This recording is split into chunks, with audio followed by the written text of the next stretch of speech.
ठरलं तर मग या मालिकेच्या येणाऱ्या भागामध्ये आता एका मुली आणि आईची जोडी आपल्याला जिंकताना पाहायला मिळणार आहे। आता प्रतिमाने वचन दिलेलं असतं। प्रतिमाच्या वचनानुसार या सगळ्यामध्ये आता जेव्हा कधी वेळ येईल तेव्हा सगळ्यांच्या विरोधात प्रतिमाने सायलीला मी तुझी मदत करेन किंवा मी तुला या सगळ्यामध्ये आता पूर्णपणे पाठीशी उभं राहीन असं वचन दिलेलं असतं। पण इकडे ज्यावेळेला लग्नाचे एक एक विधी सुरू होतात, पूर्णाजी प्रियाला सांगते, मला माहितीये तूच या घरासाठी नेहमी योग्य होतीस, काहीही झालं तरी सुद्धा मी तुला या सगळ्यामध्ये आता या घराचे असलेले पारंपरिक दागिने देत आहे। या घराच्या पारंपरिक दागिन्यांचा तू छानपणे सांभाळ करशील याची मला खात्री आहे। असं म्हटल्यावरती प्रिया सांगायला लागते, हो पूर्णाजी, तू काहीही काळजी करू नकोस, हे दागिने माझ्याकडे अगदी सेफ असतील।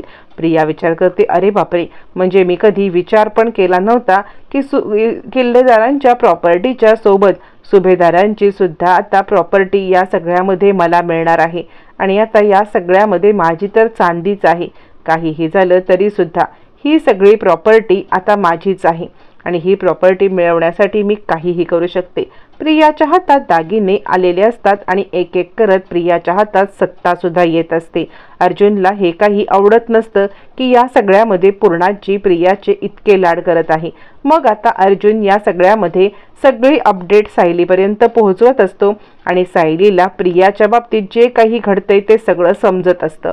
म्हणजे पूर्णाजीने एक एक करत घराचा सगळा कारभार जर का प्रियाच्या हातात दिला तर या सगळ्यामध्ये या घरामध्ये पूर्णपणे सगळं नेस्तनाभूत होईल आणि सगळ्या गोष्टींची आता वाट लागेल।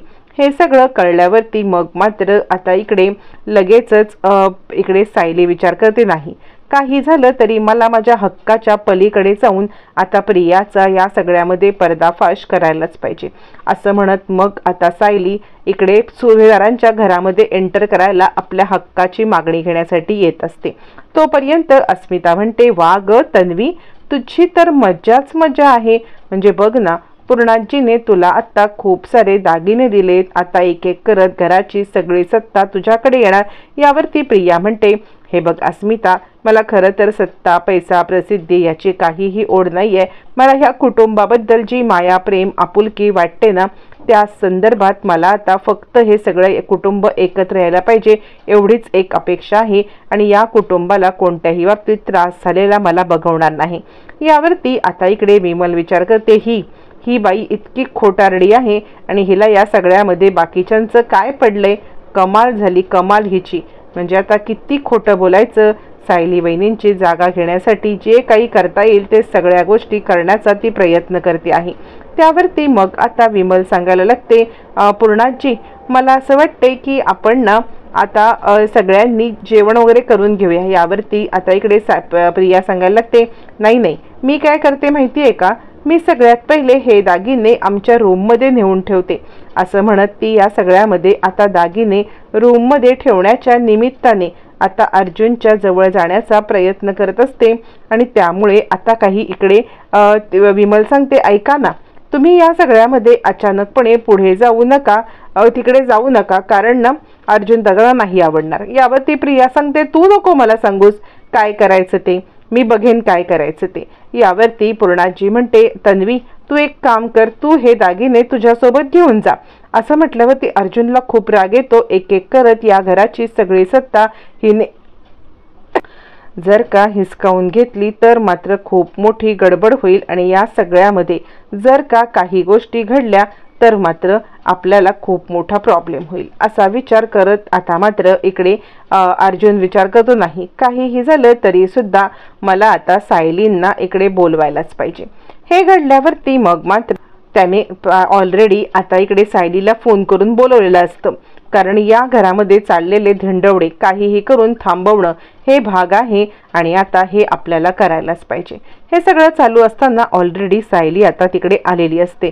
सायली येते आणि अर्जुन तिला पाहिल्यावरती खूप खुश होतो. तुम्ही आलात, बरं झालं. आता खऱ्या अर्थाने तुम्हाला ड्रामा करायचा आहे.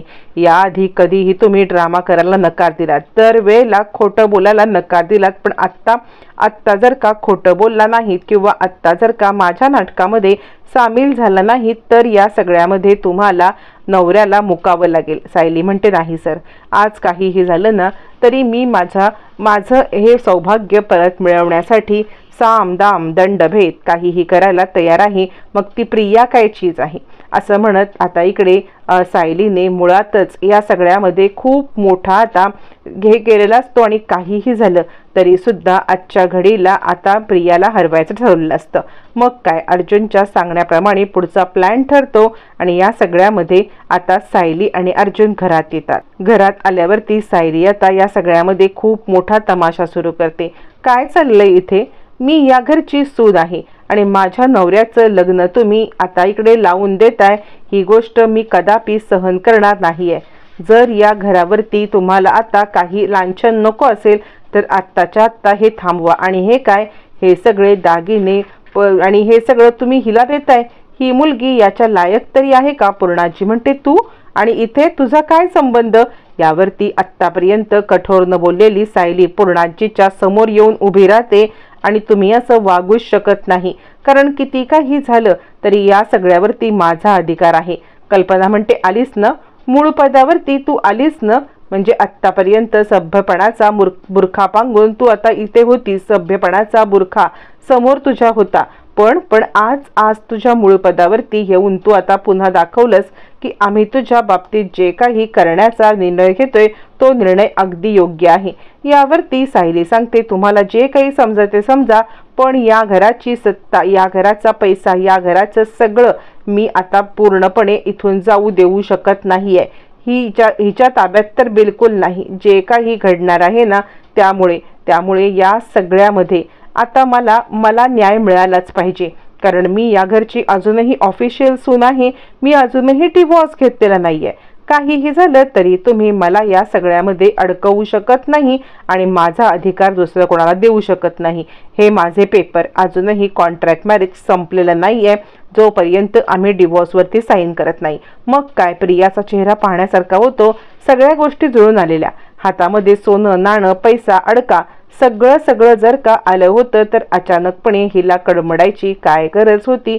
हिने आता या सगळ्यामध्ये कडमडून काय गरज केली, असं म्हणत प्रिया चिडलेली असते. आणि हे बघ सायली, तुला जर काही पैसा अडका हवा असेल तर मी तुला द्यायला तयार आहे.